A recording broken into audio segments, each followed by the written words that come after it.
mama in the backyard, all riding with the rain.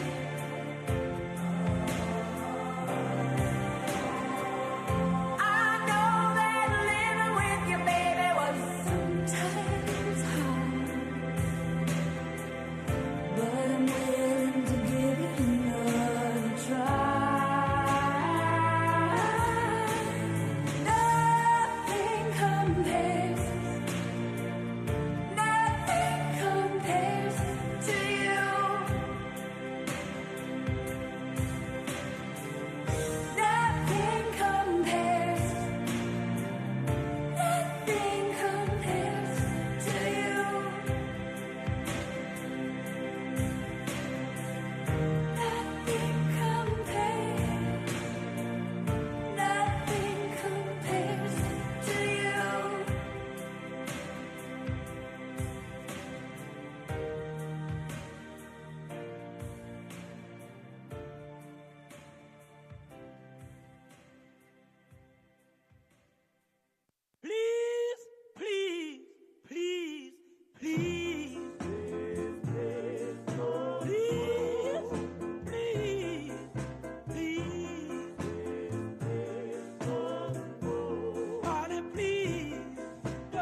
Ladies and gentlemen, please welcome the 45th and the 47th President of the United States, Donald J. Trump. And I'm proud to be an American, where at least I know I'm free. And I won't forget the men who died, who gave that right to me. And I gladly stand up next to you and defend her still today. 'Cause there ain't no doubt I love this land. God bless the USA.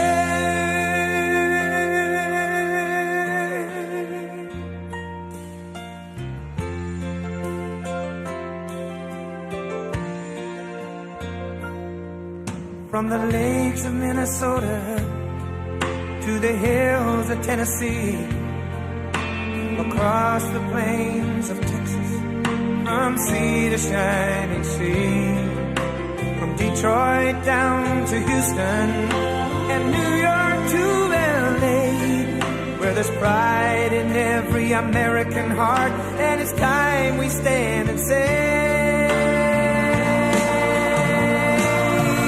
that I'm proud to be an American, where at least I know I'm free, and I won't forget the men who died, who gave that right to me.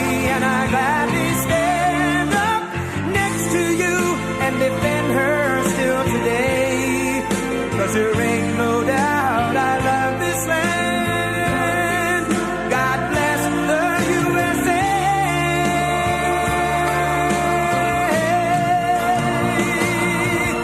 And I'm proud to be an American, where at least I know I'm free. And I won't forget the men who died, who gave that right to me. And I gladly stand up next to you and defend her still today. 'Cause there ain't no doubt I love this land. God bless the USA.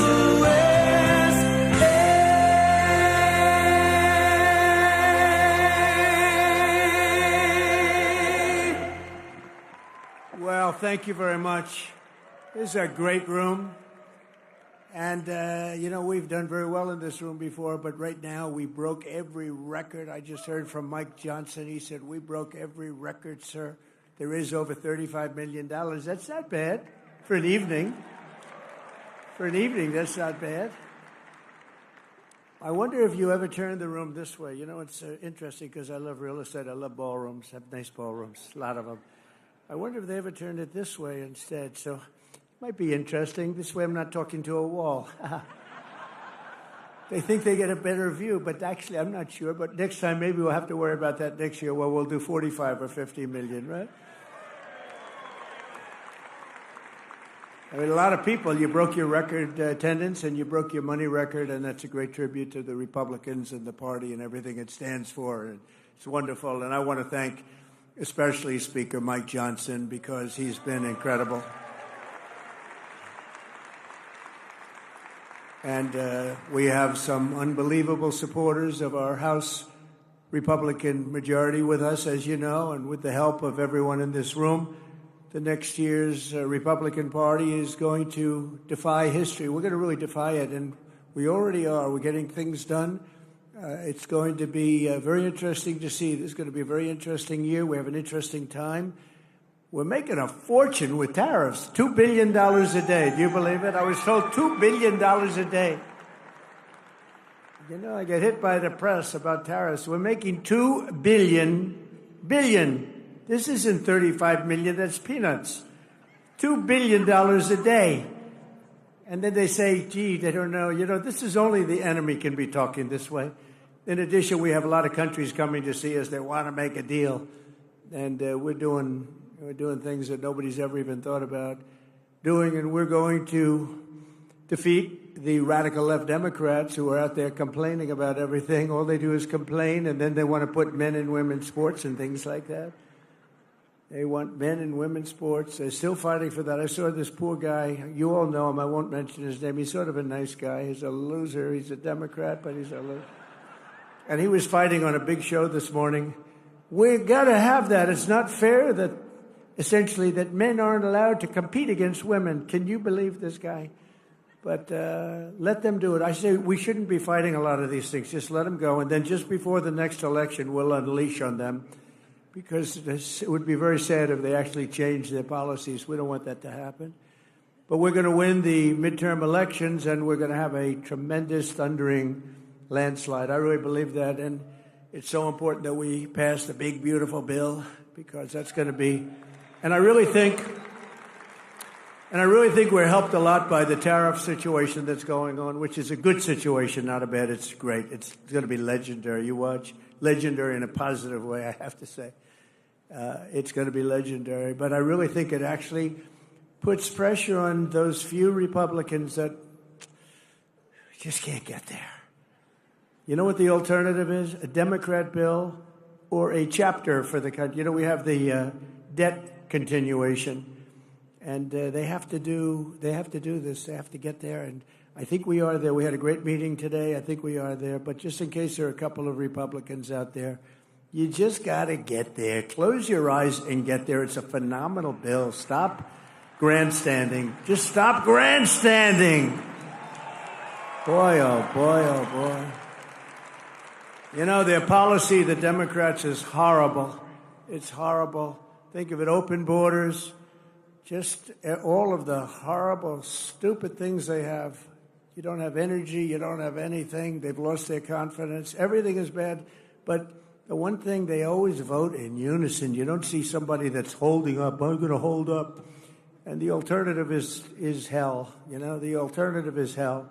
So the Republicans, just that one little thing the Republican Party has to do is get together and damn vote. If you're a single guy or a second guy, and you fight like hell for what you get, and then in the end you have to vote because the policy is phenomenal. You know, they don't get every little ounce. It doesn't work that way. And this bill that we're working on now is the best I think we've ever passed. Mike, wherever you may be, it's the best. I think it's the best thing we'll get it passed. But I think it's going to be the most important thing we've ever passed. It's the best thing we've ever passed. And I do think that the war with the world, which is not a war at all, because they're all coming here. Japan is coming here as we speak. They're in a plane flying, lots of them, all tough negotiators. But things that people wouldn't have given us 2 years ago, wouldn't have even thought of it 2 years ago, 3 years ago, 5 years ago, 7, they're giving us everything. They don't want tariffs on themselves. And it's very simple. We're making deals, and people are paying tariffs. Countries are paying tariffs. Right now, China's paying a 104% tariff. Think of it, 104%. Now, it sounds ridiculous, but they charged us for many items 100%, 125%. Many countries have. They've ripped us off left and right. But now it's our turn to do the ripping. That's okay. We're going to make our country even stronger, stronger than it ever was. And 26 Republicans will fight for every state, every seat, and every single vote. We're going to fight like hell. I intend to personally campaign for candidates all across the country, and we just won't. You're right about that. We won't just keep our majorities. We want to expand our majorities by a lot. You know, there's this thing about midterm elections that you have a president, and they never seem to win. I don't understand. They never seem to win the midterm elections, and I have no idea why. You know, we're not going to let that be a self-fulfilling prophecy. I have no idea why. We're setting records right now. We're getting more things approved than any president has ever done in the first 100 days. It's not even close. I had somebody say the most successful first month in the history. Now they said the most successful 100 days in the history of our country, and I believe that's right. And we're going to continue that way, if not more so. And we're going to do tremendously in midterms. There's no reason we should do great in the midterms. There's this thing that, for some reason, the president, whoever the president is, the midterms are tough. Why would they be tough? If we're doing great, they should be easy. And I'm telling you, we got to win a lot more. But as Mike said before, I happened to listen to him. He was on C-SPAN 1. That's a big upgrade, right? I was listening as I was putting on the tie. How does it look? he was on C-SPAN 1, and they were talking about that, and I thought to myself, because people love him and they love your leaders, they love, really the party is just doing well. A couple we could do without, to be honest with you, but the party is doing well, and there's no reason we shouldn't just get together and win these midterms and win them by a lot, because 7 that I heard Mike talking about before, 7 is not really enough. But we lived for 1 for a period of time. You know, the only thing good about 7, when you have 1, and now all of a sudden you have 7, it sounds like it's like a landslide. It's so good. It's like the most amazing thing. 7 sounds so good when I hear that. It sounds like we can't be beaten. And we should be 50, 60 up. Honestly, we should be 100 up, because based on policy, these people have the worst policy that anybody's ever seen. There's something wrong with them. Honestly, there's something wrong with them, all this crap. 13 House Democrats currently represent districts that voted for Trump, and voted for Trump big. And in 2026, we're going to tell them, all 13, that you're fired, get out. Out, get out. No reason for that, 13, but 13 is a small number compared to some of these stats. We are going to work very hard. I'm going to do tele-rallies. You know tele-rallies? I'll do rallies for a lot of you, but I'll do tele-rallies at a minimum. And we just had 2 great elections, by the way, and I heard everybody is introducing our 2 new Congress. Where are they, please? Stand up. I want to look you in the eye. I want to look you in the eye, Randy. Look at the 2 of them. What a job you did, man. Huh? You were never in doubt. Where's our second person here? I know there he is. Boy, they gave him a lousy seat. He's behind. Great job. We're proud of you, man. Great job. Great job. Thank you. And, both elections, they were saying, it's going to be close. It's going to be close. And I was listening. And they won by, you won by what, 17 points, 18 points? I don't think that's close. I don't think it's close. So we won by 15 and 18 points. And they're saying it was a terrible evening for Trump. Can you believe it? Terrible evening. They only won by 18 points and 15 points. Anyway, good job, both of you. Good job. But in addition to our fantastic House Speaker, we're pleased to be joined by Majority Leader Steve Scalise. And I watched you too, Steve. I watched you on C-SPAN 1. And Steve has suffered greatly. I mean, I was there the night that it looked like he wasn't going to make it. He's very brave. He suffered greatly. And I tell the story about the baseball game where, he was really, the doctor told me, sir, I've never had anybody lose so much blood. It's not looking good. And his wife loved him. She was such a disaster that night. She was crying. She was crying because I've been with people that were in serious trouble and the wives couldn't care. They couldn't care less. In fact, after they recovered, I said, do yourself a favor, get rid of the wife. She couldn't. No, I'm only kidding, of course. I'm only kidding. I like to say I'm only kidding. That way, that cleans it up a little bit for the press. I say I was only kidding. No, I've seen some wives that were truly not bothered too much. I had one where the dog died and the husband died on the same day, and I said, it's too bad about Harry. No, but Lucy died. Lucy, oh my God. Harry didn't mean, he left her a fortune too. Can you believe it? Harry didn't matter. The dog mattered a lot. But I was with Steve, and he was really, that was a tough thing. And then, amazingly, he was, like a year later, he was in the baseball game against the Democrats, and he's playing second base, and he was having a hard time. It's a hard time getting around. And with his luck, a shot was hit to him on the ground, a ground ball, and he got down, and that ball was, no way that ball was, it was right at him, but really, it was whacked. I don't know who the hell hit it. It looked like a major league ground ball. And Steve went down and blocked that sucker and got on his knees and threw it to first base.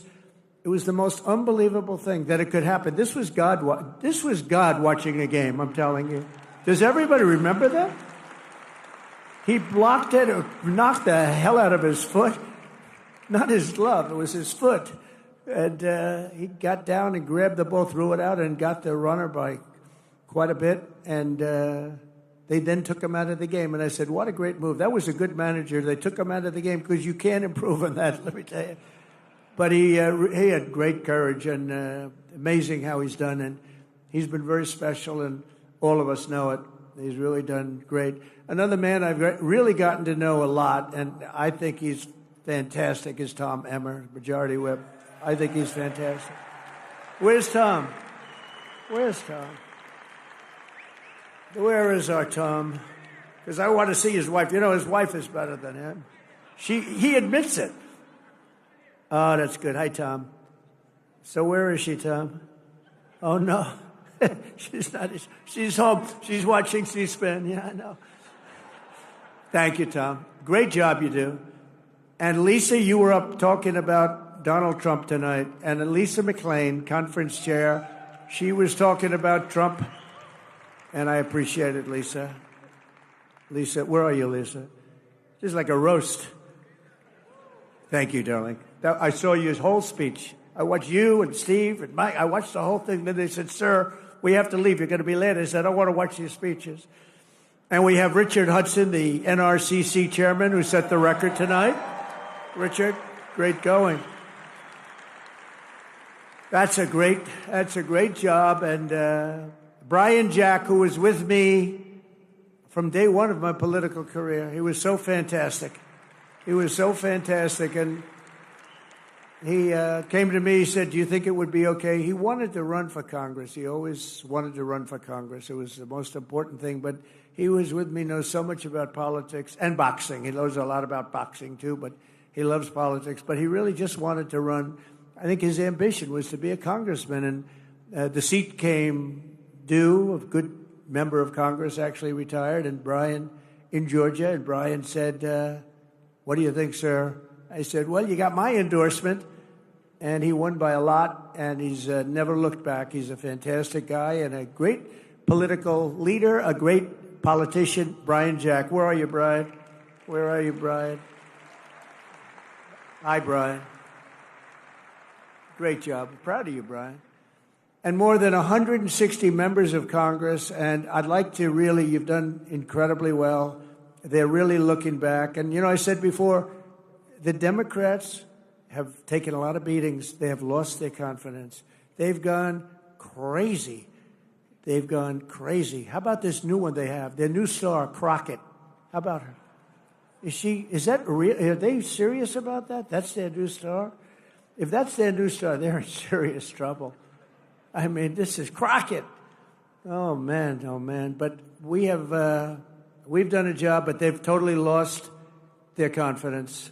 And it's a hard thing when you lose your confidence, but they have. They've taken a lot of beatings, and now they're going to rely on Crockett to bring them back. Crockett's going to bring them back. You ever watch this? Last November, all the leaders here tonight were given a mandate from the American people, and at the presidential level, we won, think of this, all 7 swing states. We won the Electoral College 312 to 226. That's not bad. Remember? The fake news was saying it's going to be tough because people like Trump, but he should be able to get 270. I actually went to Nebraska and campaigned for 1 vote. I went to New Hampshire. I campaigned because they said that it could be we're 270, 269. So I'm going to all the places, and I'm trying to get 1. We won Nebraska big, but there was 1 area. And I went there. I went all over the place campaigning, and then we get 312. But we won in a landslide, too, because we won the popular vote for the first time of a Republican in decades. And now I think that's going to be done routinely.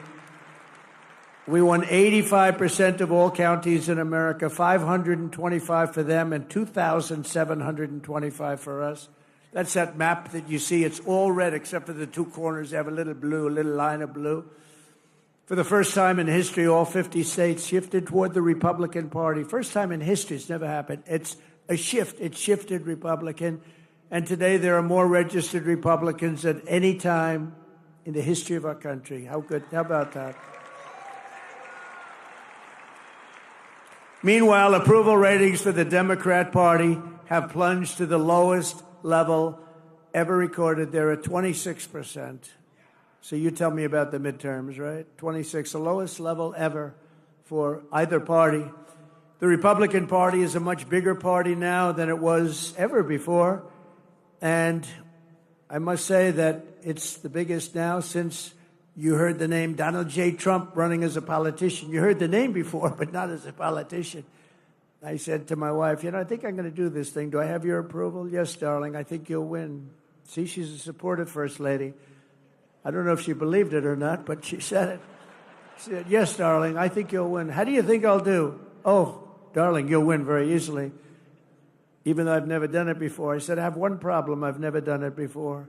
She said, that doesn't matter. You're so talented. I said, thank you very much. This is why we get along. It's easy to get along like that. But we have far more people and far more enthusiasm than the party's ever had. I think I could almost say than any party's ever had. I don't think any party's ever had more enthusiasm than us and spirit. A lot of that's our leadership. The Democrats are a broken party with bad policy. They've lost so much, and both as politicians and as people, they've lost. The stage is set for a monumental victory for the Republicans in the midterms. And many of you, I guess most of you, so many great congressmen and women here. You got some senators here also, but many of you are, all of you are up. We've got to win. We've got to work really hard, and we got to win, because there's no way they should be winning based on policy, and it's ultimately about policy. We simply have to keep our promises to the people, and we have to very simply put America first. Put America first.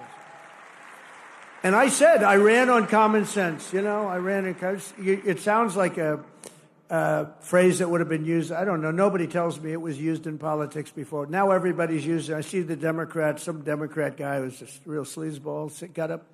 He said, yeah, I ran on common sense. That's what I did. Common sense, yeah. And I said, gee, the problem in politics, you come up with a little slogan and they copy it. But, they copied no tax on tips. Remember, I said no tax on tips. Nevada hadn't been one for many years by a Republican. And state of Nevada, and don't ever call it Nevada. You'll lose 25%. Call it Nevada. It's true. It seems almost nicer the other way. Nevada sounds like Brooklyn. Does that make sense? I come from Nevada. But don't ever call it Nevada. Call it Nevada. But as you know, the corrupt globalist establishment that ruled our country for decades is now complaining that I'm doing exactly what I pledged to do in the campaign. All of these things, tariffs, the men and women's sports, everything. The borders, strong borders. We have the strongest border we've ever had today. It was just announced. Strongest border. They don't want to write that. They forget. They forget. Eggs. I came in eggs. Not a very glamorous thing to talk, but eggs.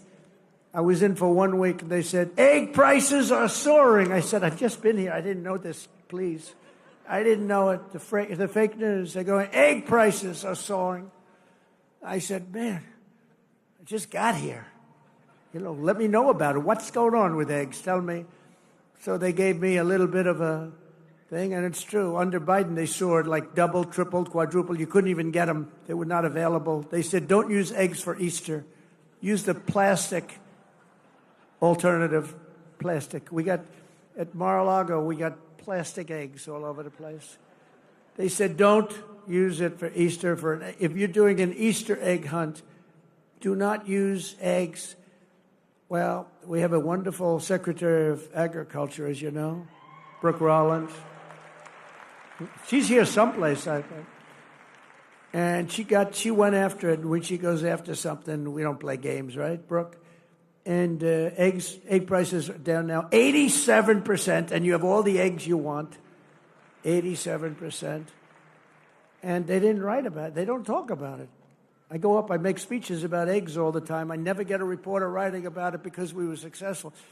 If you're a Republican, when you're successful in something, you have to toot your own horn. Talk about it because you're the only one that's going to. It's a rough business, I will tell you. But the shrill voices that you're hearing this week about tariffs are the same scoundrels and frauds who never thought twice about when the United States lost 90,000 factories and plants. Think of that, 90,000. How do you do 90? If you had a map, a big map the size of that wall, and you had a pin for each factory, you wouldn't have enough room. You think of it, 90,000 factories since NAFTA, the worst trade deal in history, by the way, and we had it terminated. Everybody said you'd never be able to. It had to be terminated by Congress, and it was not easy. It was so bad. You know, the people have a lot of, it's very interesting, they have a lot of power. They have a lot of political power. It's hard to get even a bad deal terminated, but we did do it, and we got USMCA, and that's been really great. But when they cheat, it's not so good. And they cheat. They do cheat. You know, I respect Mexico, I respect Canada, but they cheat like hell. You know, Canada charges for our dairy products 270%. Nobody knows that. They charge you 2% for the first 2 cartons of milk. And after that, you go up to 270. And the press says, they've only charged 2%. No, that's for the first 2 cartons. So it's, you know, we can't have that. And we have to be wise to it and get along with everybody, but we have to call people out.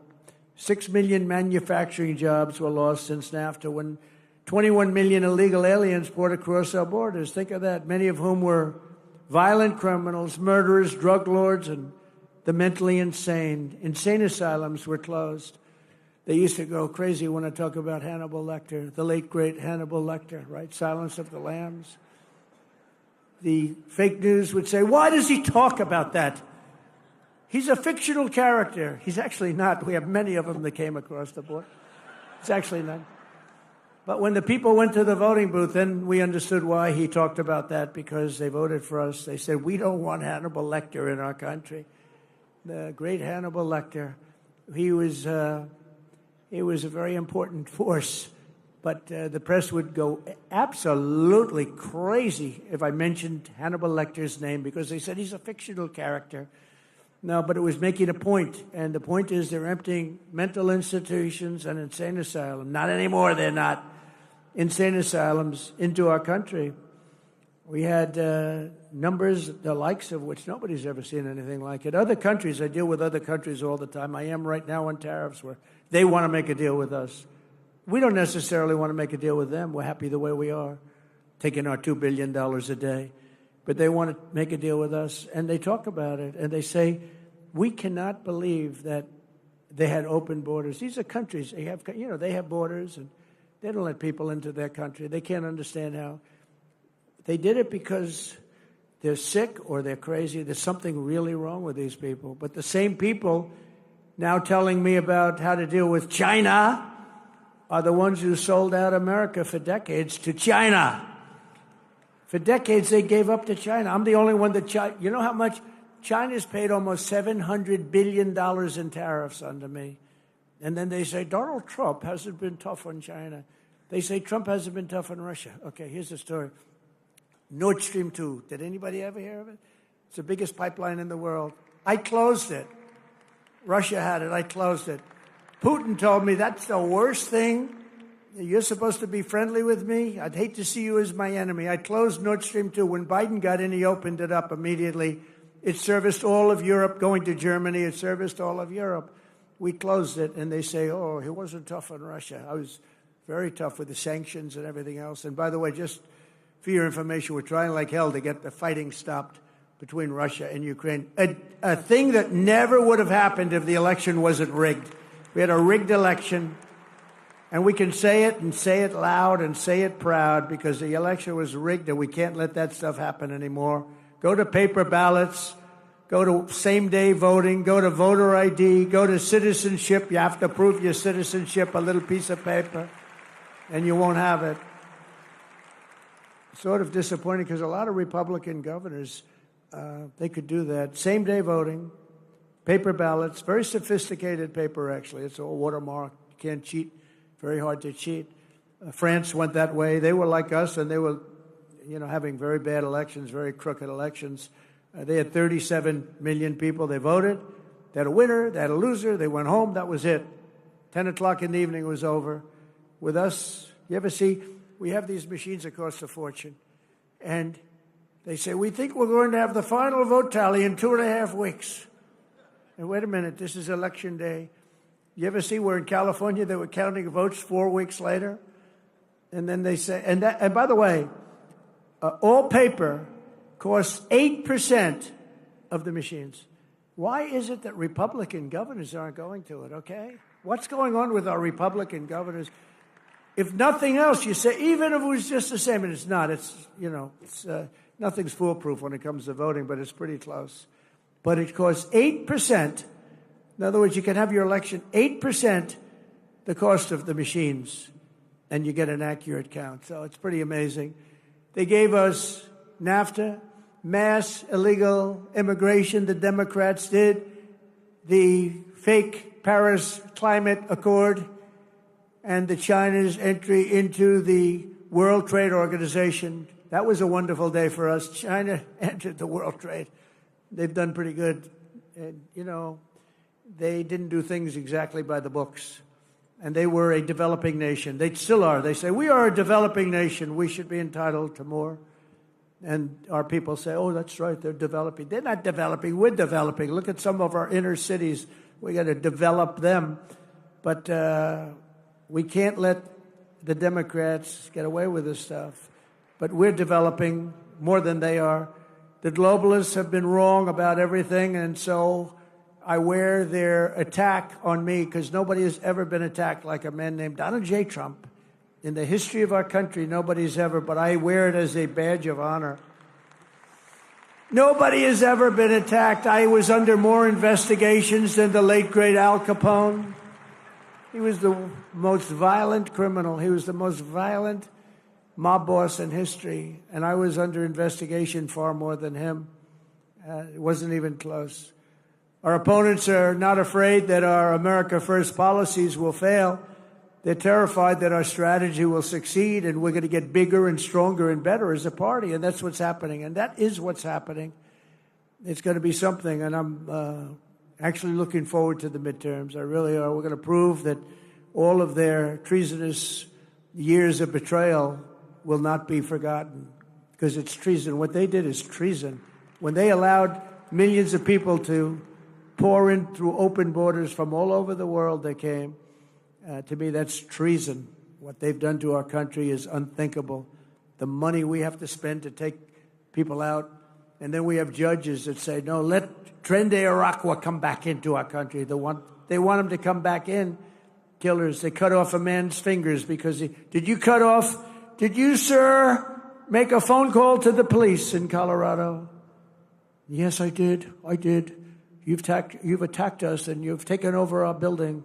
They took over real estate all over Colorado. You did, right? Give me your hand. Put the hand down. Boom. Cuts off his fingers. And they want him back. And how about the mix-up with the MS-13, where it wasn't a Tren de Aragua, it was an MS-13 killer.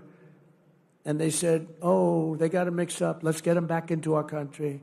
No, we need people that are going to love our country. I'm proud to be the president for the workers, not the outsourcers. The president who stands up for Main Street, not Wall Street, who protects the middle class, not the political class, and who defends America, not trade cheaters all over the globe. They're trade cheaters. They cheated on us. They cheated with tariffs on us. They stole our money. They stole our jobs. And now people are going around saying, oh, we're not treating them right now. We're treating them very good, actually. They're lucky we're treating them so good. And, when I have tariffs and I say, well, we're going to charge what they did. We're going to charge what they did. And then I say, I'm going to charge much less than they did. Believe me, we're actually being nice about it. But we're doing very well, better than we've ever done before. My job is not to maximize the profits of outsourcers and these foreign corporations are horrible. It's horrible what they're doing, but we're catching them. We're catching them by the dozens. My job is I have to defend the American dream, and I have to defend the American citizens. That's my job. I have to defend that. The American dream is never mentioned. It was mentioned for 4 years, and now it's being mentioned again, but it was never mentioned when we had Sleepy Joe in office. I used to have the hardest thing I had to do with Joe Biden is the nickname. Do I call him Sleepy Joe or Crooked Joe? Could we take a vote, please?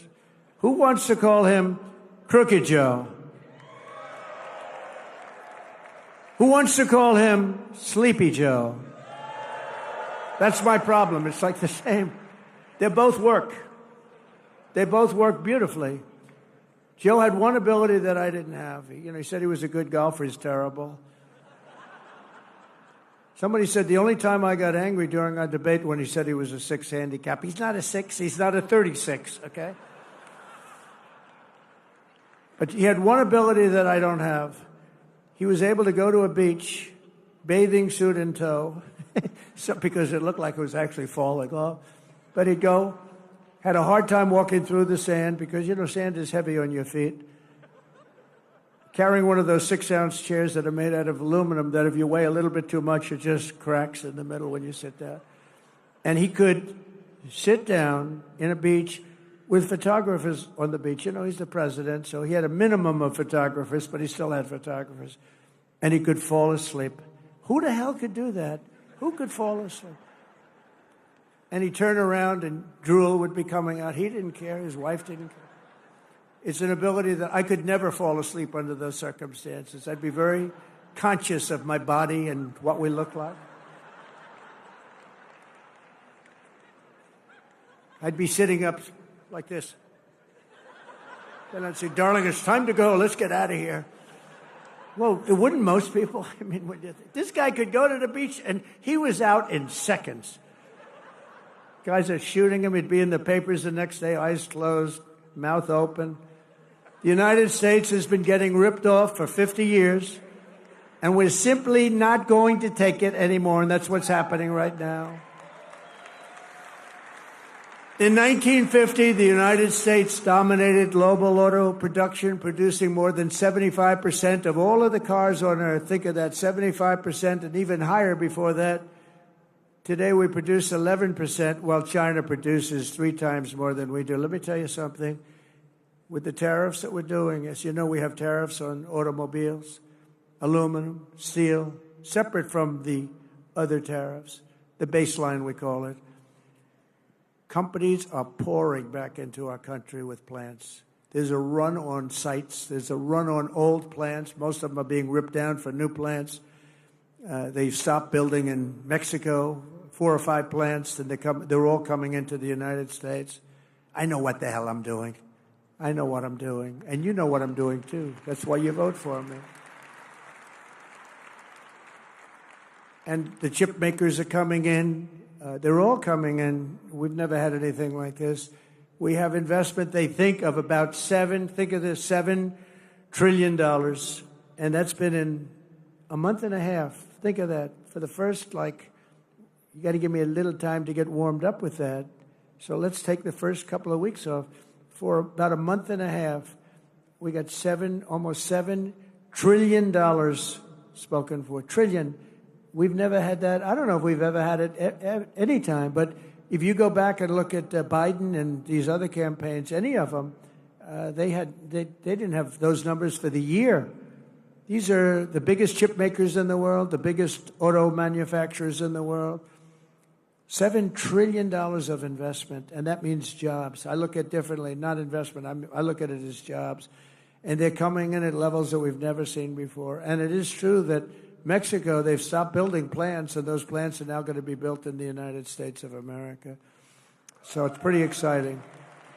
All because of 2 things. They say, they want to be nice to me. They say, sir, because of November 5th, the election, and because of tariffs. I said, in that order?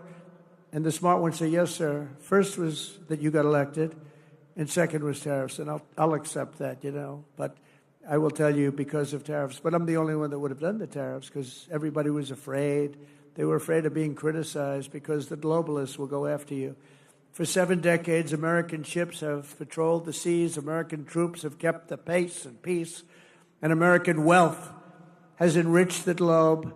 But despite all we have given to them, you will not find an American car in Berlin, in Tokyo, in Seoul, in Shanghai, not a car. I used to say to Angela Merkel, Angela, how many Chevrolets do we have in Berlin? Why None, Donald. None. That's right, Angela, you got it. How many Chevrolets do you think we have in Munich, Angela? None, Donald. I said, you sent us 7 million cars last year. So we're going to start buying American-made cars or cars that are manufactured in America. And if you can do it, not part of what I was going to say, but one of the best things that I think I've come up with is interest deductions. If you buy a car that's made in America, you get an interest deduction on the money you borrow. And I love it. I hope you can do it, Mike. I hope you can do it, because I haven't bugged you about that. I've been talking about no tax on tips, no tax on Social Security, no tax on overtime. And I haven't really been as strong on this one, but it's only because it gets a little bit long, you know. But if you think of it, you buy a car, you borrow money, and you get a deduction on that money if the car is made in America. I'm thinking that will not cost you 10 cents. You'll make money with that one. I think you'll make money actually in a certain way with the other three also. I think they're very important, and they were part of our campaign. I was going to say before that in Nevada, that when I came up with the no tax on tips, I think that's why we won by a massive amount. And interestingly, they came up about a month and a half later. She was making one of her few speeches. She didn't speak too much for a reason, good reason. She was making a speech, and in the middle she said, oh, and by the way, we will have, everyone's falling asleep, we will have no tax on tips. The place booed the hell out of it. They said, you're a little late on that one. Because I was worried they'd copy me. You know, it was so good. You know how it actually happened? Maybe I should tell the story quickly. I was in my building in Las Vegas. We have a great restaurant there. And this young, beautiful waitress, and you're not allowed to say beautiful because that's the end of your political career. If you call a young woman beautiful, that's the end of your career. But what the hell? She was beautiful. So she came up to me. And she said, hello, sir. It's so nice to have you at the hotel. I said, thank you. I had a group of people. Some political people, actually. It's very interesting. And I said, how's everything going? She said, oh, it's so tough. They're after my tips. Who's after? The government. They're after my tips, constantly after my tips. They're after all of us for the tips. She said, sir, we should have no tax on tips. I said, say it again. What? We should have no tax. She said it. This was my consultant, a waitress from my hotel. Most people go out and spend millions of dollars to come up with an idea. I said, she just said, no tax on tips. That's the coolest thing I've ever heard. So I went outside. There were we finished our wonderful meal, steak, went outside, and there were a lot of cameras, as there always are, unfortunately. I say, ladies and gentlemen, we're going to have a new policy all over the country, but specifically in Nevada. There will be no tax on tips, right? And the cameras went wild. Click, click, click, click, click. And we won the state by a lot, so I don't know. So I have to find that waitress and thank her. She was my consultant, except I didn't pay her $2 million like the other consultants that we all get screwed by. Even worse than the tariffs other countries impose are the non-monetary barriers. That's a non-monetary. These are not financial. These are other things, what they do so that you can't get your product in that country. And China, as you know, is one of the big offenders. And it's not all China. Look, I get along with President Xi. I have over the years. But, you know, you just, when COVID came, that was the end. That was it. That was called the bridge too far. But I've always had a good relationship with a very smart guy, loves his country. I love our country. So, you know, we love our country. He loves his. I tell that to other leaders. You got to fight for your country. You're not going to fight for us. But we can't fight for you. We're fighting for other countries. We're trying to make them great without making us great. But those days are over. They steal our intellectual property. They rob our trade secrets. They manipulate their currency to levels that have never been seen before. Today it was announced that China is reducing its currency. Did you see that? Big, big. In other words, they're going to make up for it. They got every trick in the book. I'll tell you, they are great. You got to hand it to them. You got to hand it to them. They're manipulating their currency today as an offset against the tariffs. You're not supposed to do that. The game isn't supposed to be played that way. It makes it very hard for us. But in the end, it's not good because they have to buy oil. See, we don't need oil. We don't need oil and gas. We have more than any other country. They have to buy it. That's where it hurts them when they do that. It costs them twice as much. And they ship their products through every one of our trading partners, running up our deficits with these countries. They sell a lot. You know, when you put a tariff on them, they sell it like with steel. They were dumping tremendous amounts of steel into our country during my term. I saved every steel mill. We only have steel mills because of what I did. I put a high tariff on them, 25 and then 50%, and it stopped. It stopped. They were dumping so much steel, we would have lost every single steel mill. The people that like me best are the people in the steel business, but I think the auto business is going to be right there. I think chips are going to be there. I think pharmaceuticals are going to be there because, you know, we don't make our own pharmaceuticals, drugs, and other things to get better. They're made in other countries, and you pay a number. I mean, the same package in our country compared to like London and other places is sometimes 10 times more. 10 times more. Something that sells for $88 in London sells for $1,300 here, made in the same factory by the same company. And that's over. I told them all that's over. They put all of their research and development, they put everything.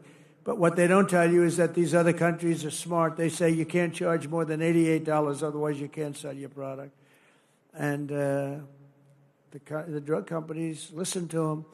But we're going to do something that we have to do. We're going to tariff our pharmaceuticals, and once we do that, they're going to come rushing back into our country because we're the big market. The advantage we have over everybody is that we're the big market. So we're going to be announcing very shortly a major tariff on pharmaceuticals, and when they hear that, they will leave China, they will leave other places because they have to sell. Most of their product is sold here, and they're going to be opening up their plants all over the place in our country. We're going to be announcing that, so that's breaking news. Ladies and gentlemen, we have breaking news. That's what's going to happen. What other presidents allow China to get away with is absolutely criminal, but I'm not like the other presidents, and it's not going to happen under President Trump. It's just not going to happen. After all of the abuses they've perpetrated, China's attempting to impose additional unjustified tariffs. Just so you understand, they all got rich because of tariffs. You know, now when we do it, oh, it's so terrible what Trump is doing. It's so terrible. They got rich. And not only China, many countries. I mean, you look at Vietnam, you look at so many, I could name 50 right now.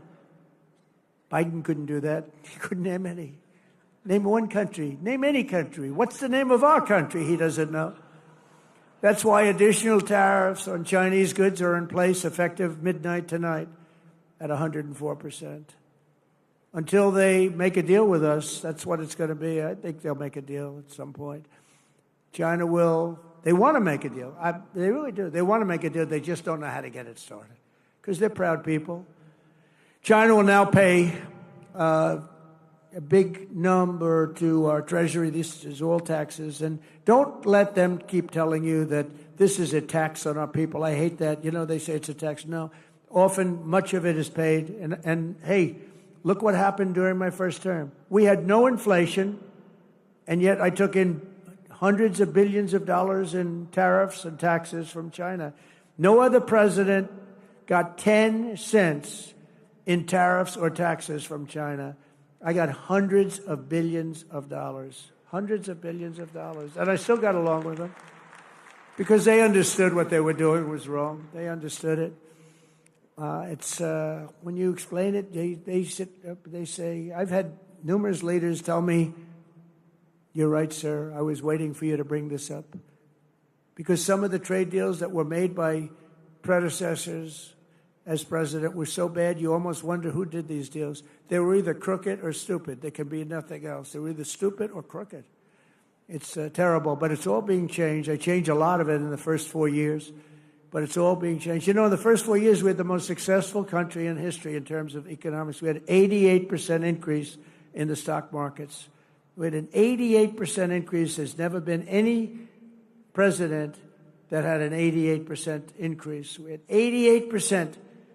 And There are a lot of happy people, and I think we're going to do much better than that this time, because this time I'm doing what I want to do with respect to the tariffs. I think we're going to do much better. And just remember the numbers. When you get up to $2 billion a day, $2 billion a day, they're saying, sir, can't be that, can it? I said, yeah, it can. It's the biggest transaction ever made. This is bigger than any deal. You guys, some of you work for companies. Your companies are peanuts. I don't care how big they are. This is the largest transaction in the history of our country. And don't let some of these politicians go around saying, because I'm telling you, these countries are calling us up, kissing my ass. They are dying to make a deal. Please, sir, make a deal. I'll do anything. I'll do anything, sir. And then I'll see some rebel Republican, some guy that wants to grandstand, say, I think that Congress should take over negotiations. Let me tell you, you don't negotiate like I negotiate. Congress takes over negotiating. Sell America fast, because you're going to go busted. You don't. I just saw it today. A couple of your congressmen said, I think we should get involved in the negotiation of the tariffs. Oh, that's what I need. I need some guy telling me how to negotiate. I tell you, the happiest people in the world would be China. They wouldn't be paying 104%. I tell you, they'd be paying no percent. We'd be paying them 104%. That's the beauties. These guys, we got to be careful. And even the concept of it hurts your negotiation. When they see a little story like that, the other side, it hurts your negotiation. And then the fake news wants to build it up, and it has no chance anyway. But we have to remain united. As I defend workers from unfair trade, House Republicans have a chance this week to bring trillions and trillions of dollars pouring back into America by pushing forward with the largest tax cuts in American history, which is what you're working on right now. The largest in American history. And the reason because we had a great first term and amazing first term, but I saw that the other day that we had the most successful, I knew it anyway, but I saw that we had 88% increase. That's a tremendous increase. Think of that. And that's with all of the difficulties and all of the fake investigations and the Adam Shifty Shifts. Can you believe this guy? He's got the smallest neck I've ever seen. And the biggest head. We called him watermelon head. I'd say, how could that big fat face stand on a neck that looked like this finger? How can it? It was the weirdest thing. It's a mystery. Nobody can understand it. But he's one of the most dishonest human beings I've ever seen. And, how we can allow people like that to run in office is a shame, but we did. He was in charge of the witch hunt. He was in charge of the fake witch hunt with Russia. It was a made-up story. Made up. Think of it. They make up a story. They know it's made up. It's gone on for a year and a half, 2 years. Russia. I knew nothing about it. The only thing I knew was that I taxed the pipeline that I told you about, that I put all sorts of sanctions and everything else. They never had a problem like they had with me. But it was Russia, constant, as a method of, what they did is that was the complaint about why she lost an election, because crooked Hillary was expected to win the election. But they didn't see what we saw. We saw the biggest crowds in history gathering, only superseded by the crowds we just had. But here's a guy that goes out, and he goes to an intelligence hearing or whatever you might call it, and it's supposed to be secret. He'd walk out. He'd either make a call off the record, just as crooked Adam, shifty Schiff. He's a shifty Adam. Or he'd just go out blatantly and have a news conference. And because it had to do with me and my family, he'd go out and have a news conference. And he said, now you've got to remember, he knows it's a hoax because he made it up with crooked Hillary. So he knows it's a hoax because we're dealing with human beings on the other side.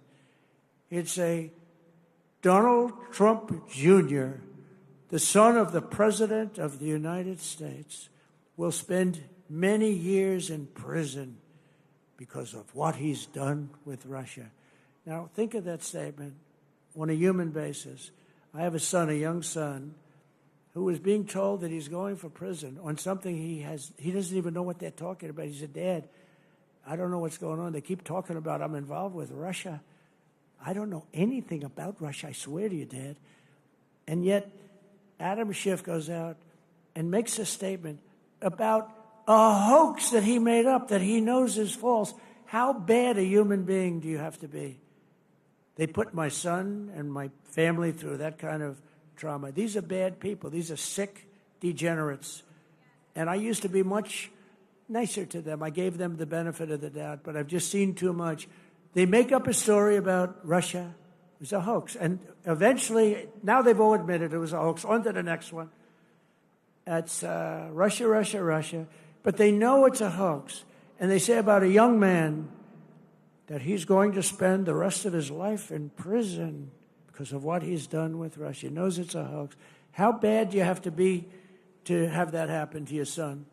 And, you know, it has a bad effect on a family, a bad effect. You know, you okay, Don?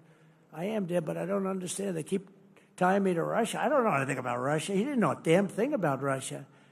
It's a disgraceful situation. That's why we got to kick their asses in the midterms, or we got to kick their asses again in 4 years. If we slash taxes on American workers and producers, our economy will soar, jobs will surge, manufacturing will boom, and our country will prosper like never, ever before. We got to get this big, beautiful deal done. We got to get it done. And get it done now. Don't wait 2 weeks. Don't wait 2 weeks. See, bad things happen. Crazy things happen in politics. Just get the damn thing done and stop showboating. A couple of people want to, sure, we got to get a little bit more. A little bit more, you know what you're going to get? You end up getting nothing. You end up getting a Democrat bill or worse. In the past 11 weeks, we've already created 350,000 jobs. It's unprecedented, including 10,000 manufacturing jobs, and we haven't even started yet. Gas prices, you know, when I came in, they said he campaigned on prices coming down and prices going up. They're not going up, they're going down. Gas prices are way down. In fact, they had something $2.50 a gallon. I saw on television a little while ago in between watching my great friends on C-SPAN. I saw that the prices are down to $2.50, $2.60, $2.75. When I came in office, it was $3.50, $3.75. But prices are coming down. Prices on groceries are coming down. Prices of eggs are down like 87%. 87, you know, they got me with that. I told you. Before I even got in office, they were telling me about, they're down close to 87%. And core inflation has dropped to the lowest levels in 4 years. And as I said, we had no inflation in 4 years, despite the fact that I took in hundreds of billions of dollars in tariffs, so we hadn't even started yet. Nearly $6 trillion of new investment, and that number is now revised up to about 7.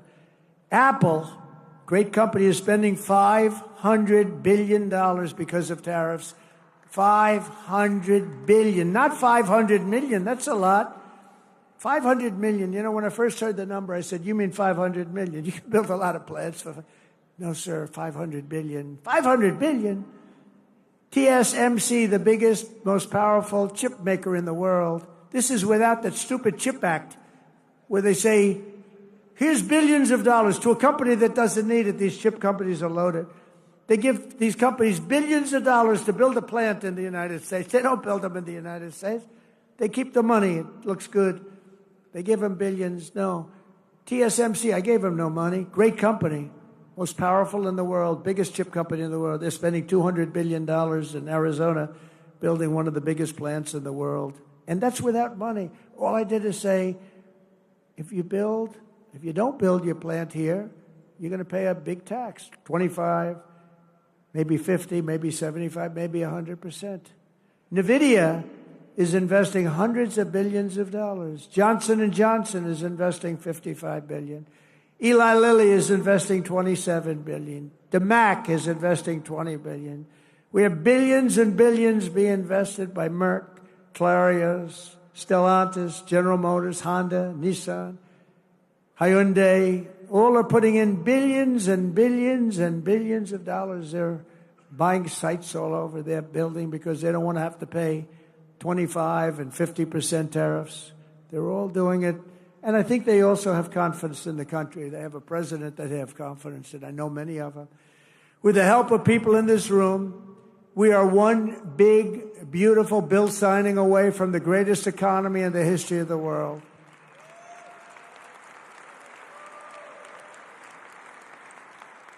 And it's an overhang. You know, this bill's an overhang because if it doesn't get signed, we will have imposed the biggest tax on the people of this country in our country's history by 40%. Biggest tax, because we gave you the biggest tax cut in history. Now we're giving you another, which is one of the reasons that there are many reasons why we were so successful. But that's one of the big ones. The other one is that 1 year deduction, all in 1 year deduction, so big, and I know they're working on that, the big deduction. It makes people invest. But now we're working on something that's going to, I think, blow it away. This bill is unbelievable. It's going to bring a lot of money back into our country. But if we don't do it, it's going to be a disaster. And you just better hope that people believe that it was the Democrats' fault, because, you know, they're very good at saying it was our fault. It'll be the biggest tax increase in history. And all my life as I watched politicians, I wasn't a politician, but I watched them and I contributed to them a lot, contributed a lot of money over the years, but I watched it. But all my life I'd hear politicians saying, we are going to give you a tax cut. I will cut your taxes. We will cut your I never heard. They're the only party that says, we are going to increase your taxes. Vote for me. Who the hell ever heard this? Only these people. We're at a strange time. These lunatics go out and they tell everybody how you're going to have a big tax increase. So maybe they want the bill to fail so that we can have a tax increase. Maybe they'll take credit for it. But I've never heard that said. I've watched politics all my life. I've never seen politicians campaign on, we're going to increase your taxes, except these crazy Democrats. As part of this legislation, I am committed to spending cuts, and I will fight hard to include the elimination of hundreds of billions of dollars in waste, fraud, and abuse in the bill. We've already found hundreds of billions of dollars through Doge, and Elon has been terrific. He's been really terrific. But we've found hundreds of billions of dollars of waste, fraud, and abuse. But now we need to get the budget resolution, and we have to get it passed in the Senate. We have to bring it through the House. It's going to pass in both. One thing I'll say is that Thune has been great. John Thune has been great. And he's worked with your great leader hand in hand. Those two bills are coming up together, and they're very similar. And I didn't know if that would happen because you have a lot of different rules, procedures, complicated stuff. But Mike has been amazing, and John Thune, and they've worked like amazingly well because they've just been going on at the same time.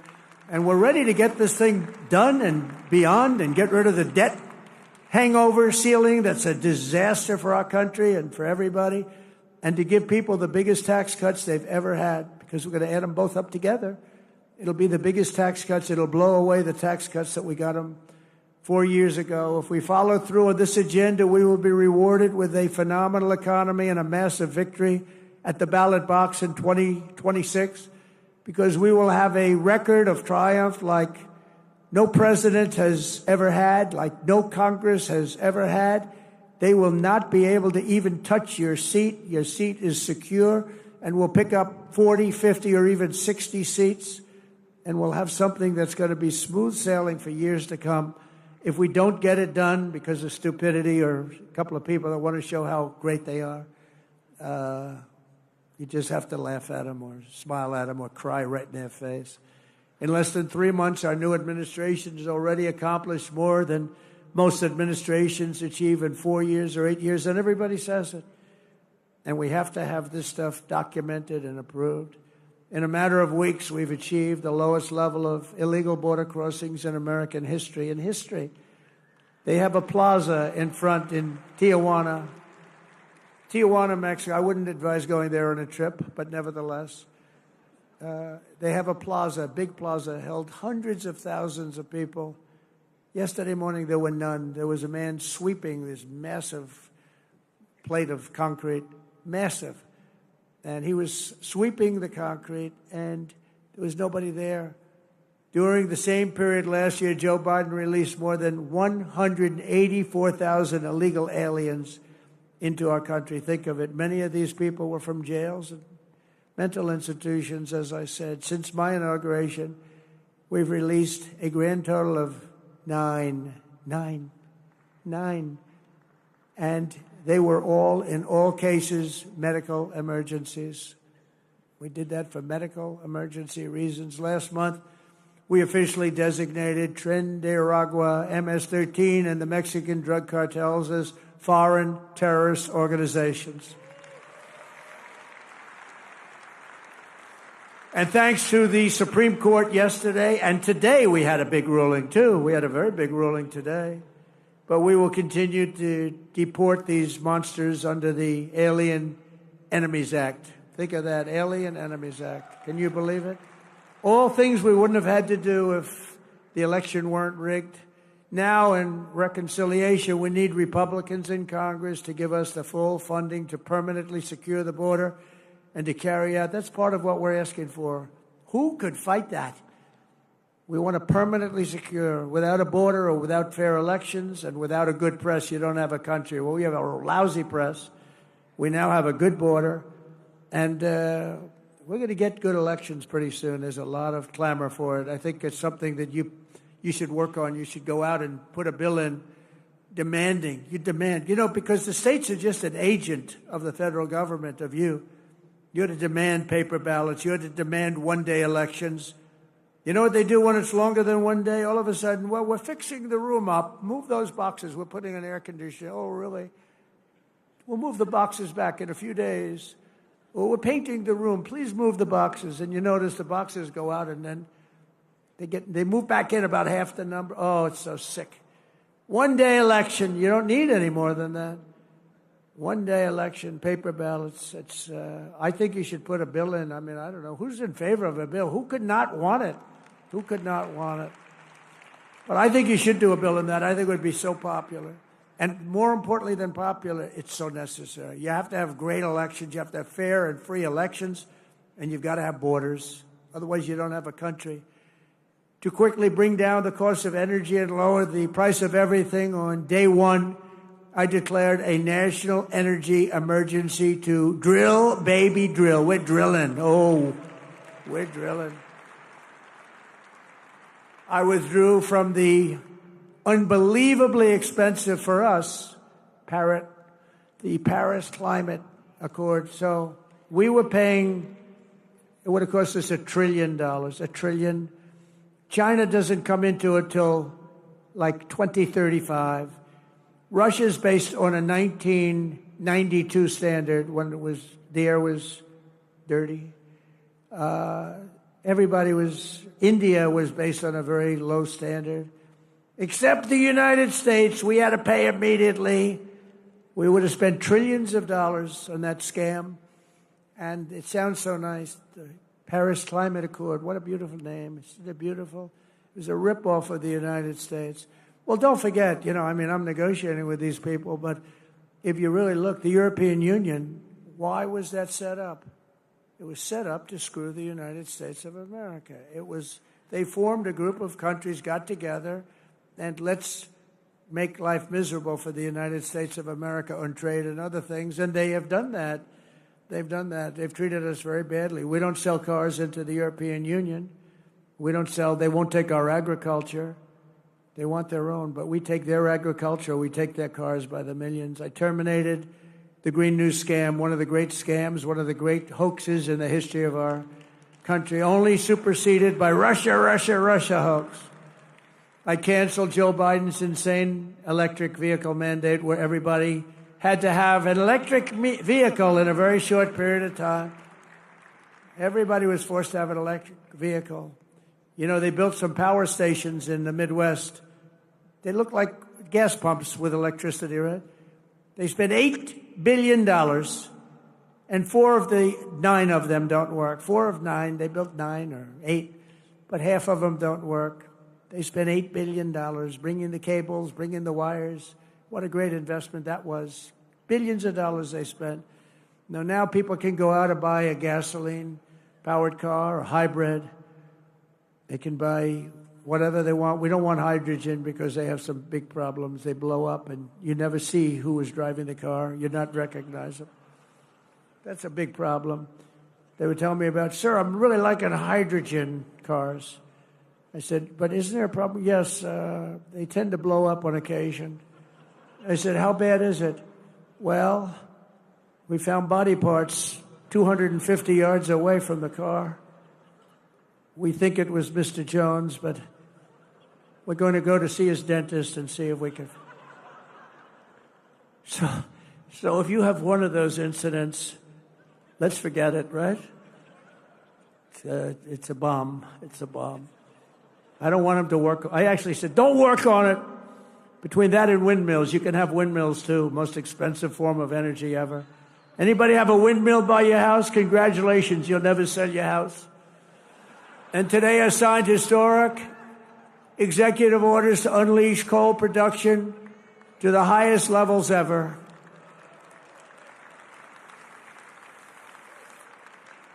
Because, you know, coal is the most powerful thing. We have more of it than any. We have more liquid gold under our feet, oil and gas, and we have more coal than any other country. No other country has as much as we have. All different forms of coal. And take a look at China. They're building 2 coal plants a week. Think of that, 2 a week. We are screwing around with wind. Oh, wind. These people are crazy. They say, oh, it's great for the environment. Yeah, it kills all your birds. You want to see a bird cemetery? Walk under a windmill sometime. Got birds all over the place. They're screaming for help. They got whacked. The environmentalists, it's an environmental dream. You know why? Because you're never going to have energy. They're the most expensive form of energy there is. 10 times more expensive than clean natural gas, 10 times much more expensive than coal, and they're very unreliable. Like if they wanted to watch us tonight on television, Alice, I want to watch the president tonight. I'm sorry, darling, but the windmills aren't blowing. We're going to give them confidence to do what they have to do long into the future because coal is going to be a big factor in our country now. You know, it does give us our electricity because there's nothing like coal in terms of power, but it's going to be clean, beautiful coal like our bill. It's going to be clean and beautiful. Coal miners, and by the way, they've made tremendous progress with also coal in terms of clean coal. But the coal miners standing alongside of me this afternoon in the White House, they were incredible. They were a beautiful sight to behold. These are really great American patriots, beautiful guys. I didn't want to have any arm wrestling contests with any of them, I can tell you that. They're good, strong guys. That's what they want to do. They love to dig coal. That's what they want to do. They don't want to do gadgets and widgets and wadgets. They don't want to build cell phones with their hands, their big, strong hands, doing a little thing. Remember when Hillary Clinton went to West Virginia? And she had decimated them 3 weeks before in, like, some state where they make little tiny circuit boards. And she said, we're going to teach the miners in West Virginia how to make a circuit board with little tiny things. He said, we're going to teach them. And then she went to West Virginia. She was in the campaign. And she had to go there. Do you remember that stop? It was memorable. It was one of the worst. Did they go after her? And one of the miners said, I don't want to do anything else but dig coal. I want to dig coal. They said it today. That's what they love. They love doing it. It's like that in a lot of industries. People love doing what they're doing. They want to dig coal. That's what they want. They don't mind going deep in earth. They feel comfortable there. Me, I could do without it. But they feel comfortable. They're incredible people, actually, hardworking, incredible people. And we're giving them their lives back. We've also begun the largest deregulation campaign in history. For every one new regulation, I have directed that 10 old regulations must be eliminated before the first one can go into effect. And we're working tirelessly to restore peace through strength and bring back the hostages held captive abroad. We've brought a lot of them back already, but what a sad situation that is. What a sad situation that is. That would have never happened to our president. October 7th would have never happened. And I said Russia-Ukraine would have never happened. All this stuff, inflation would have never happened. Afghanistan disaster would have never happened. Most embarrassing moment in the history of our country. Not leaving. I was going to leave. I'm the one that got them to a point where they could leave, but I was going to keep Bagram, the air base, one of the biggest in the world. I was going to keep it, not for Afghanistan, because it's 1 hour away from where China makes its nuclear weapons. Wouldn't it be nice to have it? You know who occupies it now? China occupies it now. Can you believe how stupid this guy was? On top of that, they get blown up at the airport, leaving the wrong airport. They didn't leave from Bagram. They left from a local little airport, which was crowded and like crazy with the people from the towns and cities. And the bomb went off and decimated hundreds of people, killed hundreds. We lost 13 soldiers. But we also had 42 or 48 horribly injured. Arms, legs, face, horribly injured. All because we had a stupid leader. Should have never happened. Should have never been involved in that. We're also joined tonight by a number of brave souls who were recently released from Hamas captivity. Hamas is just a disaster, the level of hatred. Where are the people? Hamas, they understand what that's all about. Where are you?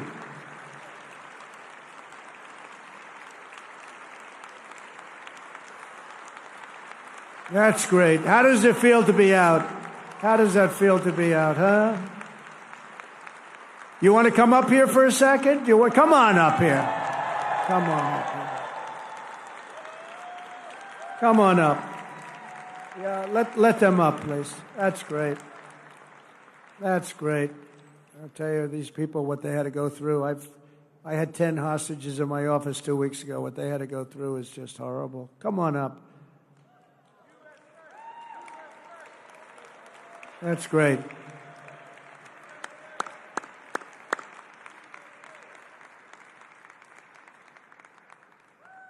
That is so nice to see you.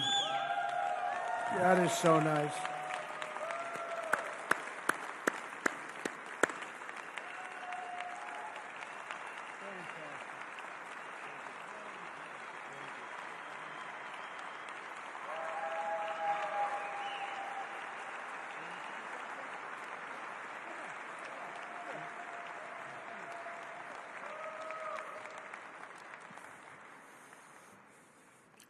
Thank you. Thank you very much, President Trump.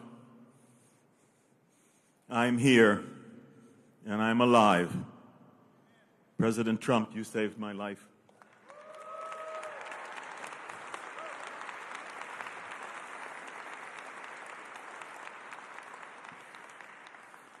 You saved the life of 33 hostages that because of your efforts, and you're setting the hostage crisis at the high priority of what you are doing among all of the enormous issues and things that you're dealing with since you came into your position as President of the United States. You set the hostage crisis at the highest priority. You got 33 of us home alive. We all owe our lives to you. Thank you, thank you, thank you. And please continue your tremendous efforts and your tremendous actions and your tremendous accomplishments. Continue, and we will get, with your help, all of the remaining 59 hostages still in Gaza back home. Thank you.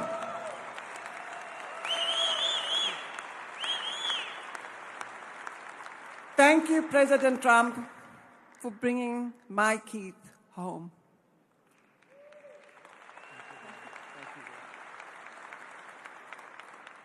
Keith's grandchildren are the happiest. Keith's children are the happiest. Keith's family is the happiest. But I am the most happiest. Thank you so much. We need you. We need you to bring all the hostages home. There's 24 that are alive and 59 to come home to their families. Just like I received Keith, they needed to. We have Yair standing here with us, and Eitan, his brother, is underneath the ground now, begging to get out. So I'm begging you all to help us. We need your help. Thank you.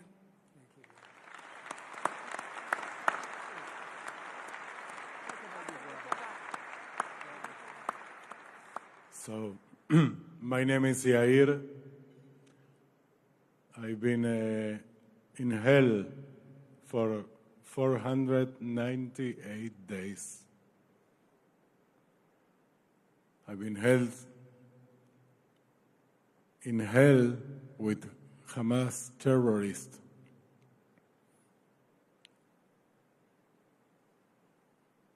When we didn't see the light, but we feel when we heard President Trump get elected, we knew there is now someone who makes the things happen. I'm sorry about my English. I am half Argentinian, half Israeli. I'm sorry. We knew we need someone who do the things. That's President Trump. We are here because of President Trump. Thank you.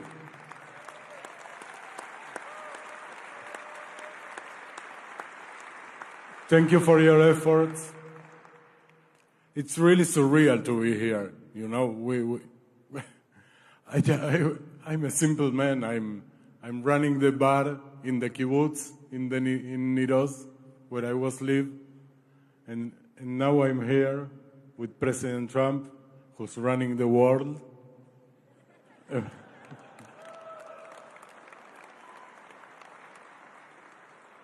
We are thankful. We are really thankful, but humbly we ask for more.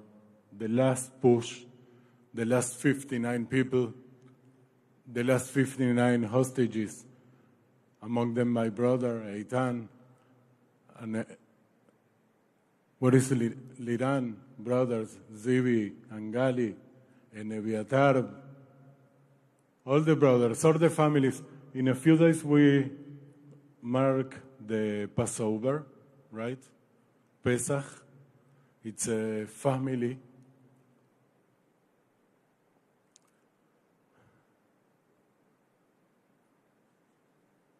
Family time. So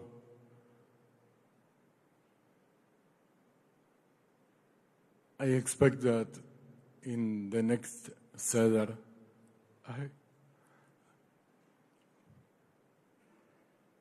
when my mother make the kneidalach, the matzah balls, that my brother Eitan, my little brother, who I call little, but he's 38, but it's my little brother.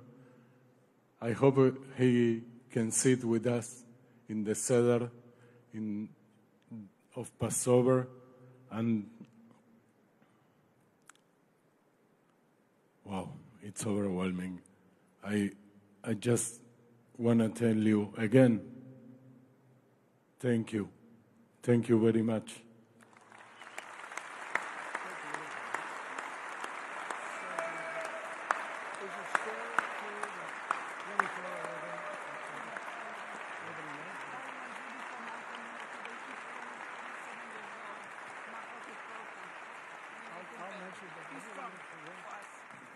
I just want to say, I said, of the 59 people that you want to bring home, how are they and how are they doing? Do you have any idea? Because they left that whole scene not long ago. And they said, well, of the 59, 24 are living, the rest are dead. I just heard that. And I was told that before by somebody else. But 24 are living, the rest are dead. These are young people, largely young people. Young people don't die. Young people are killed, they don't die. But the conditions were so horrible. But think of that, so of the 59. And I've had Israeli parents tell me that my son is dead, but please bring him home. As though he were alive, she wanted him brought home more than, it just seemed almost more than if her child was living. Amazing. They wanted the mother and father. In 3 other cases, they wanted to have them brought home. I said, how is he doing? He's dead. It's only his body, but we want him home. So there's an amazing thing. But the 59 that you mentioned, you said that 24 were alive and the rest are dead. This is a terrible thing that's going on with Hamas. Terrible. The hatred is so incredible. It's unbelievable. And the way they were made to live was not even understandable, I think, by anybody in this audience. And you have great people in this audience that love you, and they're going to fight for you. And I just want to thank you very much. Thank you.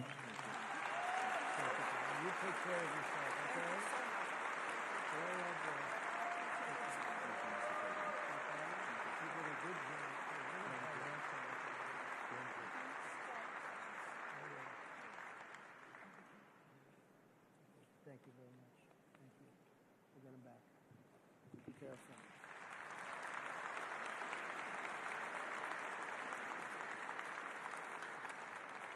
It's incredible what they've been forced to live with for 450, 500 days. Incredible. Nobody in this room could really understand it. I found it hard to understand. But we'll not rest until your loved ones have been returned home, and hopefully we can do it the right way.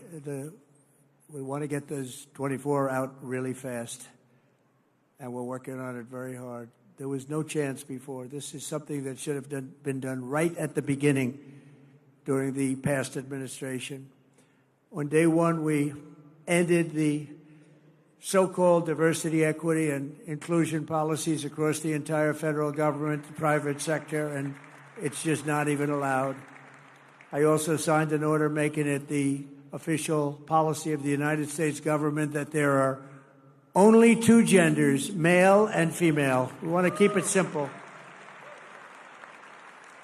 As you know, in a very important executive order, I banned men from competing in women's sports. That was done, and I hope all of these executive orders can be codified, can be voted on by Congress. I can't imagine any Republican that's not going to vote for them. Many, many of them, over 100.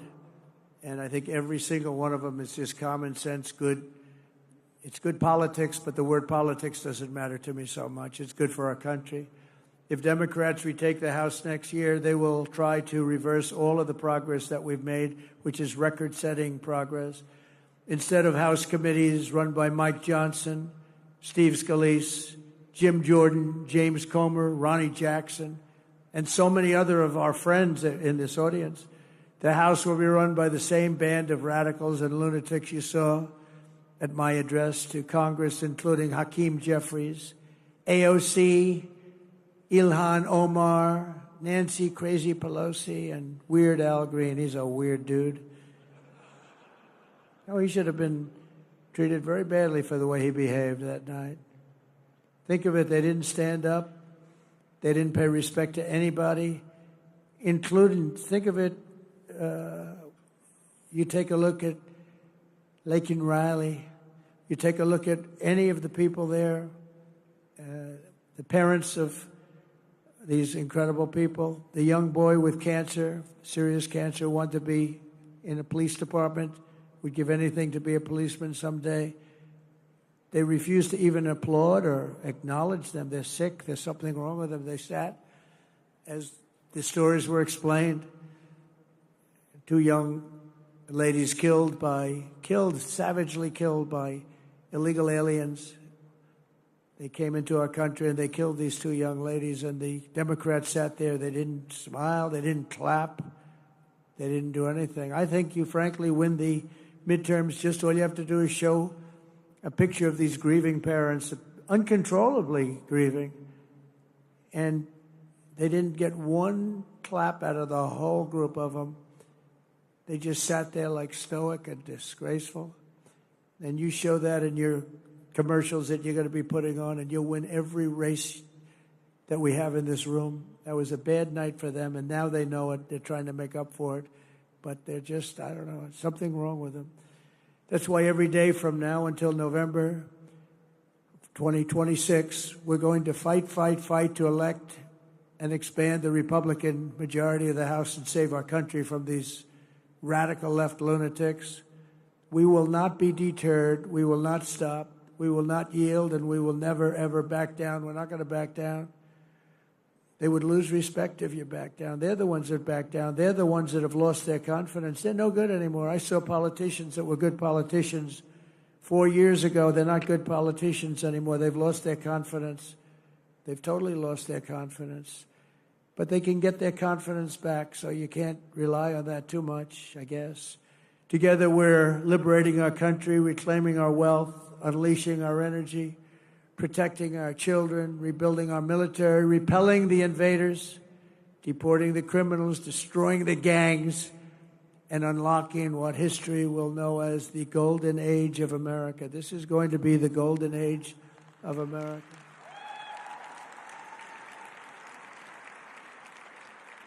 With your support, your commitment, and your help to elect more Republicans, we will finish the job that we have really brilliantly started. It's been a brilliant period of years, and we go back to 2016. It was brilliant. Then they stole it from us by illegally rigging the election, and we did great in that election, but we had to write it off, and we all went through hell. I went through hell in particular. Indictments. What we had to go through is hard to believe. Impeachments, 2 impeachments over nothing, over a phone call that was perfect. They knew it was perfect.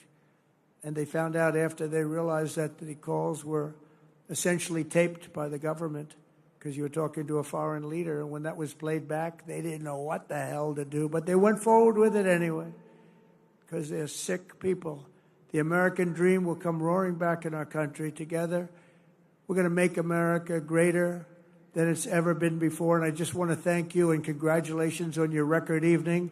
And I'm with you all the way, and I'm going to be campaigning with you, and we're going to win like we've never won before. And thank you to your leadership. And Mike, great job. You're doing a fantastic job. Thank you all very much.